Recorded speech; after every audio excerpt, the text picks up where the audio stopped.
I went camping about 3 weekends ago in the Huntsville National Forest in Texas. Me and 3 friends that came home for the weekend. They're all in college, and usually we all get together at least once a year. Old friends from high school. For the camping trip, we plan to go backpacking deep in the forest. Live off the fish that we catch and animals that we trap, that kind of thing. We've been doing this for a while in Texas, and in numerous places. Arizona, Colorado, if anyone is familiar with the Spanish Peaks there. New Mexico, So we're pretty much used to anything that you'd encounter out there. It was my turn to pick where we went camping, so I chose Huntsville. More accurately, it's Huntsville, New Waverly. So we drove up there, parked our cars in a camping spot, and started walking off into the forest. We had some laughs along the way, everyone catching up with each other's lives. We walked until it started to get dark and set up camp where we stopped. Everyone gathered wood to make a fire, and we set up our tent. We do what we always do. Try and scare each other with weird stories. Around this time, we started to smell something very faint. It was noticeable, but not overbearing. We couldn't put our finger on what it was, so we just carried on. Mike had to go piss, and we walked off in the forest. A second later, he came running back, piss all over down his jeans like he missed really bad. Immediately, we all cracked up and threw some jokes at him. Then we noticed that he was white as snow and trying to catch his breath. He starts screaming at us to follow him and runs off. We all get serious and go follow him, not knowing what the problem was. We start to hear a faint scream and crying in the distance, in the direction that we're running. It was pitch black away from camp, and Mike had the only flashlight. We left ours at the camp. He had his from his trip taking a piss, so at this stage we didn't have much choice but to follow the light, which was frantically pointing here and there in front of him. The scream gets closer, and Mike starts to slow down. We then notice a ratty old cabin that looked like it was abandoned, except for a faint light we can see from one of the old mildew-covered windows. The crying was intense. Whoever it was couldn't breathe enough to let out a full yell. We all followed Mike up to the front door, and we could all hear the crying from inside. As soon as he knocked on the door, it stopped. We all waited and heard really heavy footsteps walking fast to the door. There was a giant slam against the door and the sound of a bolt unlocking. Then nothing. We waited for a bit. Knocked a few more times. But still nothing. We walked around the house. There was no fucking way any of us were leaving each other's side. And noticed a window, which was a good way out. Alex took a deep breath and asked one of us to give him a boost so that he could see inside. Me and Mike lifted him up to the window. We watched him brush away dirt and webs from the window and place his face close to the window to try and see something. It was a quick beat. Then suddenly he breathed in fast and let out a loud scream. Then he fell back from the window, screaming bloody murder the whole way. We all tried to calm him down, but he was hysterical. We went to him, but he started to shake, punch, kick, you name it, and then took off towards the camp. None of us wanted to be separated, so we all ran close behind him. We caught up to him and grabbed him and set him down. The fire was dying out, so I grabbed some nearby wood that we were collecting and added it to the fire. My hands were shaking. I had to do something. I went back to Alex. We all tried to calm him down. He wouldn't. He just kept screaming, and he was breathing so hard that eventually he fainted. All of us are terrified now. We all kept the fire high until sunrise. Periodically, Alex kept waking up, screaming just like before. But sunrise, he was up and looked catatonic, just mumbling to himself and whimpering. Me and Mike decided to go look at the cabin now that it was daylight. We searched where we thought it was, except there was nothing there. Nothing at all. The indistinct smell from last night had now grown into a very strong smell of something dead. Something stale. We headed back to the campsite. When we got there, we found Alex had chewed into the side of his face and swallowed so much blood that he was throwing up. John was at his back, and he looked like he was about to die from exhaustion. I guess we all looked that way. I just didn't notice until I saw his face. Alex said quietly that we need to leave now. We all started to pack up the tent. It started to rain really heavily. It was about noon. And the sky started to grow really dark. Alex started to go into a panic.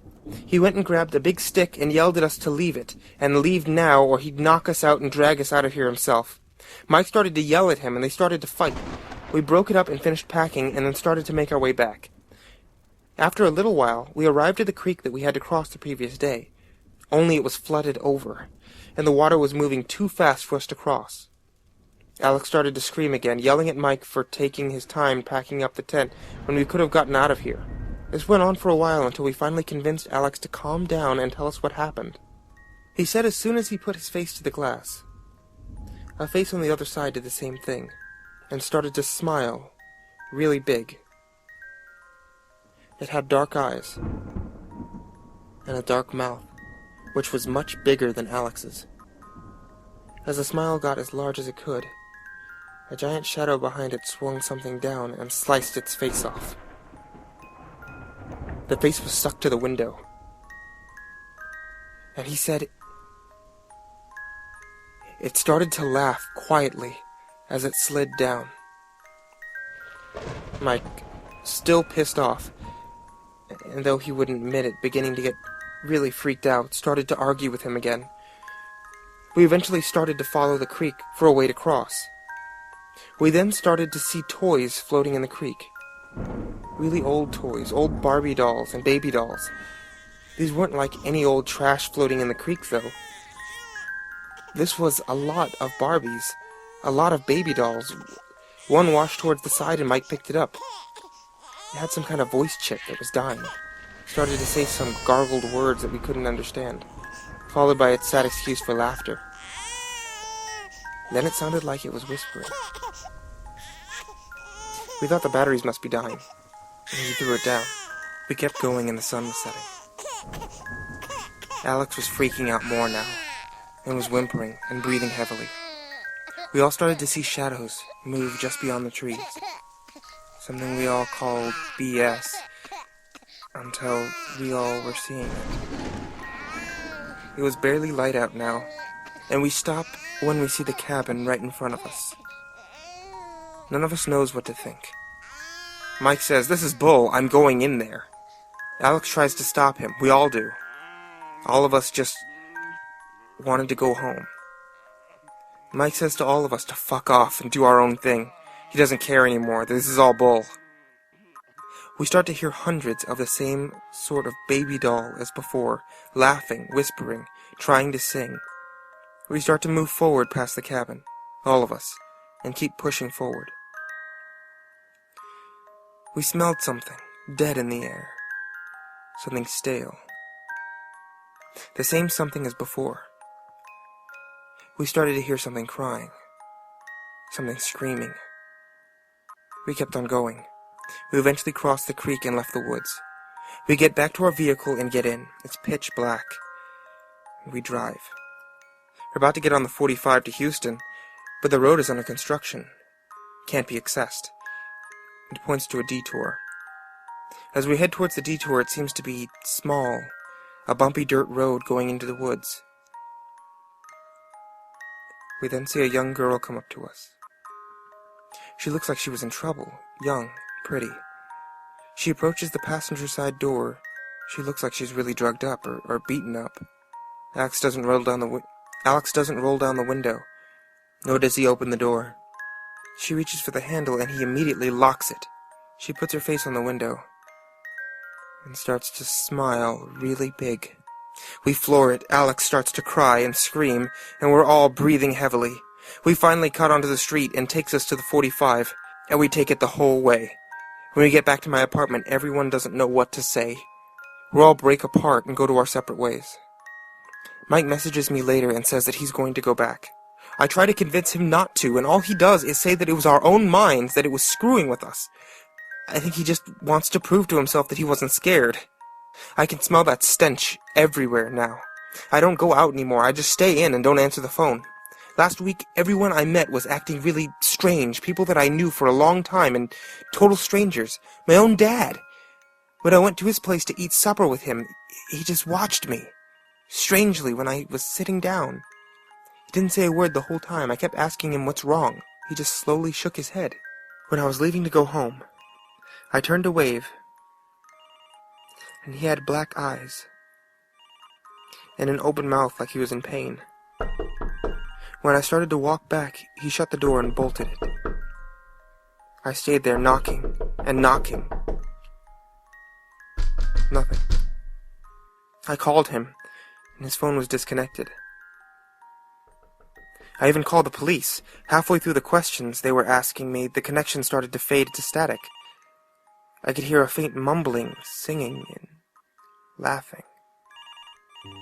Mike has completely vanished. There's not even a record of him being alive. When I call Alex's house, they talk to me like I'm some salesman. They say they don't know any Alex, and to please stop calling. The person who tells me that is Alex's mother. I can't get a hold of John. Someone knocked on my door, and I went to look. I saw a face completely covering the peephole, and a giant smile started to form. I called the cops again, and instead of it turning into static, they just got really strange.